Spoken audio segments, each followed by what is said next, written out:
If you want to check out the whole show, hit the link at the bottom of the screen. It's available exclusively on odds.com. We're starting with Dallas, New York Giants. Dallas opens up at -2.5. They're now -3. This total's dropped from 47 down to 45, down to 44.5. Cowboys 6-9, 2-5 on the road. The Giants 5-10, 2-5 at home. MetLife Stadium, East Rutherford, New Jersey. 43 Fahrenheit showers, 9 miles per hour. Dallas coming off their third straight win, a big 37-17 home win over the Eagles. They're smashing watermelons before every game, like Gallagher, and it's working, surprisingly. Dallas had the fourth 500-yard game of the season, their fourth, 514 total yards against the Eagles. Now the winner of this game can win the division if Washington loses at Philadelphia in primetime. Washington just needs to win to advance. Andy Dalton, 22 of 30, 377 yards, 3 touchdowns, 1 interception. He's 4-4 as the starter. Michael Gallup caught 6 passes for 121 yards, 2 touchdowns. Amari Cooper caught 4 passes for 121 yards. The receiving trio of Cooper, Gallup, and CeeDee Lamb is on a 7-game streak of at least 1 touchdown receiving. They've got 10 in that span, and the Cowboys are 4-3 in those games. Zeke ran 19 times for 105 yards, second 100-yard game of the season, dealing with the calf issue. The defense gave up more than 450 yards for the second week in a row, but they're still doing okay. They avoided giving up the most points per game at home in NFL history. They finished at 34.4. The expansion Cowboys of 1960 share the record with the Detroit Lions of 2008 and 1948 Giants at 36.5. Randy Gregory, after not seeing him for a while, he's been good. Another sack and a half, 3 forced fumbles. Sean Lee, 11 started the season. He played fewer snaps than his backup, Joe Thomas. Jalen Smith played all 73. Thomas was in for 58%. Lee just 41%. Safety Darian Thompson is in concussion protocol. Defensive tackle Antoine Woods was placed on injured reserve. And Zach Martin, their extremely important guard, may return this week.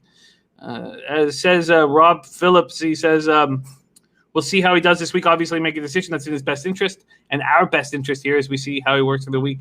Safety Xavier Woods, linebacker Leighton Vander Esch, and cornerback Rashard Robinson are all questionable. Let's start with the Cowboys, Bebsy. Do you believe in them this week? Are you going to back them this week?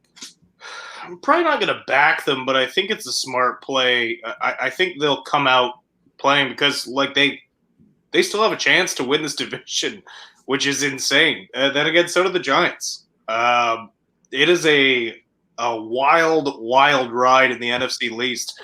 But I do think Dallas is probably just a little bit hotter right now. At least they know who's their quarterback.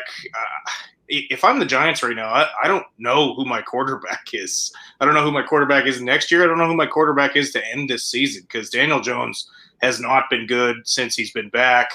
And obviously Colt McCoy's not much of an answer. So I don't know. I think if they play a smart, basic game, which is exactly what Mike McCarthy is all about, I think they have a chance here. They certainly have a chance. Giants are not playing good football. No. Coming off a 27-13 loss at Baltimore. They were down 20-3 at the half. Baltimore outrushed New York 249-54. Outgained them 432-269. Had 10 minutes more possession time. Went 8 for 11 on third down compared to 1 for 10 for the Giants. Daniel Jones 24-41, 252 yards, 1 touchdown, 0 interceptions. Sterling Shepard led receivers with 9 catches for 77 yards. They could not move the ball on the ground, running 12 times for 54 yards. Graham Gano tied a franchise record with his 29th consecutive successful field goal. Golden Tate inactive with a calf injury. He's listed as questionable this week. So is Evan Engram. Kyler Fackrell remains on IR. I think that 40-ounce beer belly dude says Giants tank to get the number 3 pick in the draft, which is available, by the way, the number 3 pick in the draft. I mean, it feels like a Cowboy spot, but I'm hesitant to trust them. What do you think of this total going all the way down to 44.5?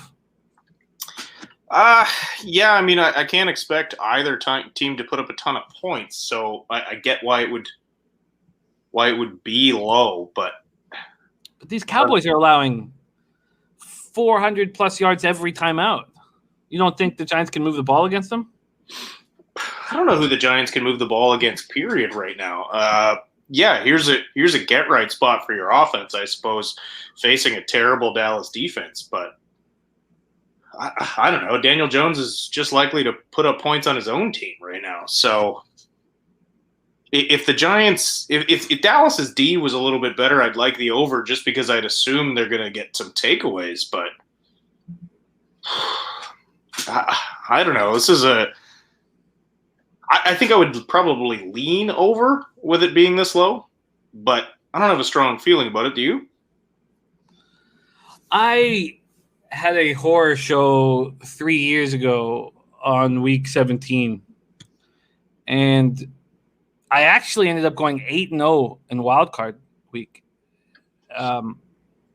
after it. But I'll never forget what happened on week 17 that year, and I'm very hesitant to make many moves here. I don't want to sit here and get too excited about spots. I'm already doubling up on the Jets. But if I had a free play, I would certainly take the Dallas Cowboys. It just feels like they are rolling. They have momentum.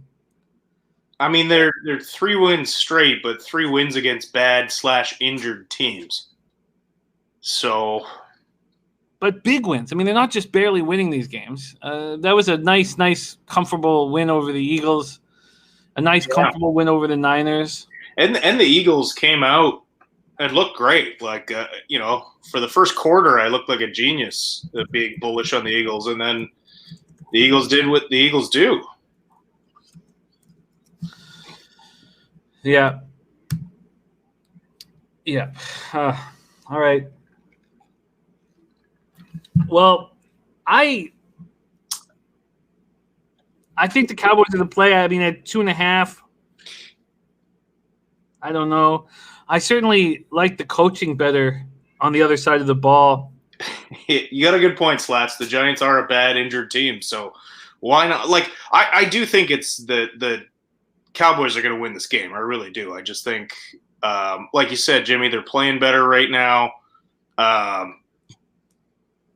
I've got no reason to back the Giants. One team is playing good football coming into this. The other team is playing bad football. And it almost feels like Dallas, even though they both technically can get into the playoffs here, it feels like Dallas is playing for something, whereas the Giants have accepted that their season is over.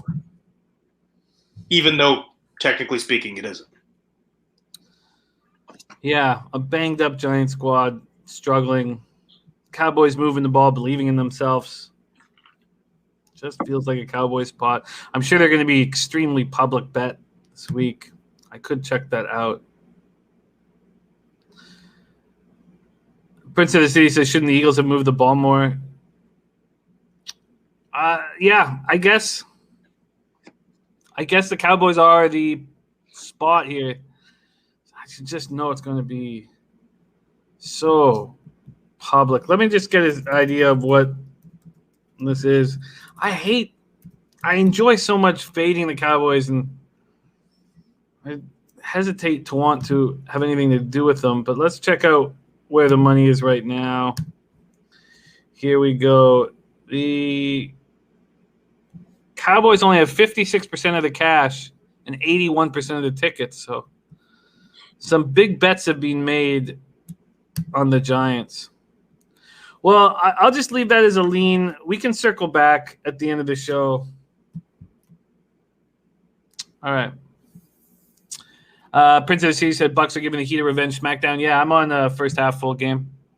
I was so caught up in football, though, I was waiting for the first quarter Raptors to come out, and I never bet it. But that would have cashed as well. What a start we're having in the NBA. Okay, Cowboys, Giants. We'll move over. Nuke Worker says too early to worry about where the money is now, in my opinion. I don't know, Nuke, because this is where you can tell that there's sharp money on the Giants at this point. If there's 81% of the tickets on the Cowboys and only 56% of the cash. John Schwartz tailed me on that first half and took the Raps first quarter. Good work, John. At least I can make somebody cash here on that spot.